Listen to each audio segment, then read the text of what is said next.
Alright, welcome back. We're talking about the dissolve blend mode. So this is in the normal group with normal blending mode and dissolve blending mode. The reason here is it doesn't actually use any calculations to figure out how it's going to blend with the layers underneath it.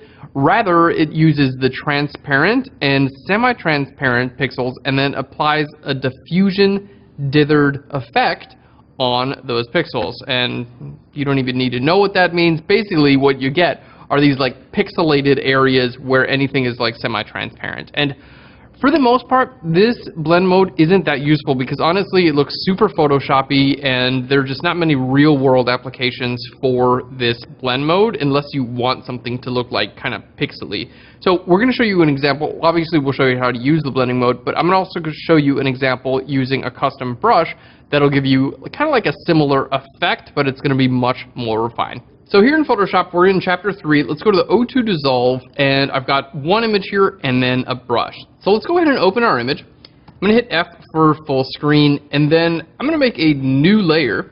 And basically with this new layer, let's just paint with a soft edge brush here. So I'm going to paint black just with a soft edge brush, and you're going to see it looks just like, looks just like you would expect. Now, we're going to add like a little vignette kind of effect to this. So just painting black, it's got really nice soft edges, it kind of fades out, that's kind of what you would want. Now changing this blend mode from normal to dissolve, you can see it takes any of the semi-transparent pixels that are in the image and applies this diffusion dither effect to those pixels. And you wind up getting something that's just kind of like super pixelated. Now I can use my eraser tool, let's just go ahead and erase some of this away. There we go. Alright, so I'm just kind of like erasing away in the middle, and you're going to see it kind of fades it out. And I get the idea of what they're going for here. I think in real world, this just doesn't have that much application because when do you actually want something to look literally like this with like just straight pixels? Most of the time you don't want something to look like that. So that's what the dissolve blend mode gets you.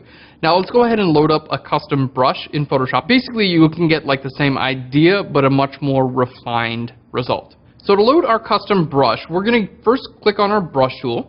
Then I'm going to right click on my document and you're going to see I have my brush menu. Now here in the top I've got a little gear. I can click there and go down to load brushes. So let's go ahead and load our brush. Now, it's in the exact same place. So we're in our sample images, chapter 3, dissolve, and here you can see it says Phlearn distress texture.abr. So this ABR file, that's a Photoshop brush. So anytime you see an ABR, you can load that in Photoshop. So let's go ahead and hit OK though. OK there, we'll hit open. And I'm going to go all the way down to the bottom, and here you can see it's 900 pixels. It says Phlearn distressed texture. So let's go ahead and click on that brush.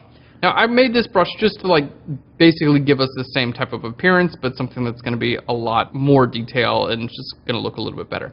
So let's go make that layer invisible. I'm going to make a new layer here, and then again we're just going to paint with this brush, paint with black, and I'm just going to kind of start outside here. There we go, and kind of like work my way in. All right. And you're going to see it's a fairly transparent brush, so it does take a little while to kind of like build up the effect. All right, let me just bring my flow up.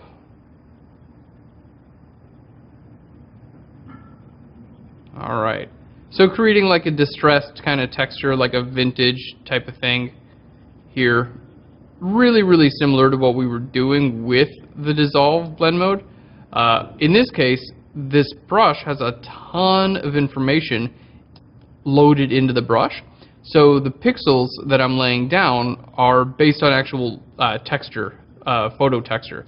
So there's just a lot more information, and we're going to get something that just looks a lot more refined than what we would get with the dissolve blend mode. So I'm just kind of painting around here, and you can just kind of go over an area over and over again with this brush. There we go. You can see it just gets darker the more I go over it.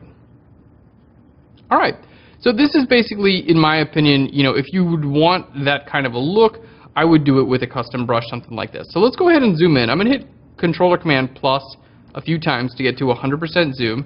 And here we can see at 100% zoom, you have this texture that looks like, distressed paper or something like that.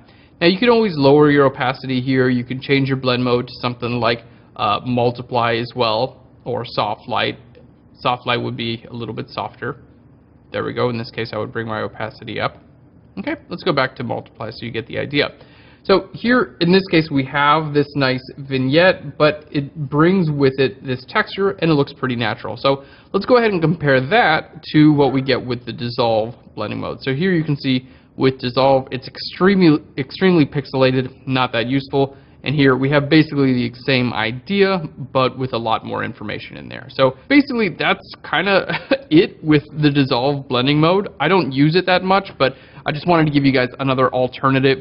If you want that type of effect, I would highly recommend using this brush. And then it's yours now. You downloaded it with this package, so you can use it forever. Alright guys, well that's it for the normal group. So we had normal and dissolve. They don't do any calculations to try to like actually blend things underneath. With normal, you can just change your opacity, use a layer mask. Dissolve, as we can see, applies this diffusion dither effect. So our next group is going to be the darken group, and everything in there just makes things darker. Alright guys, we'll see you in the darken group.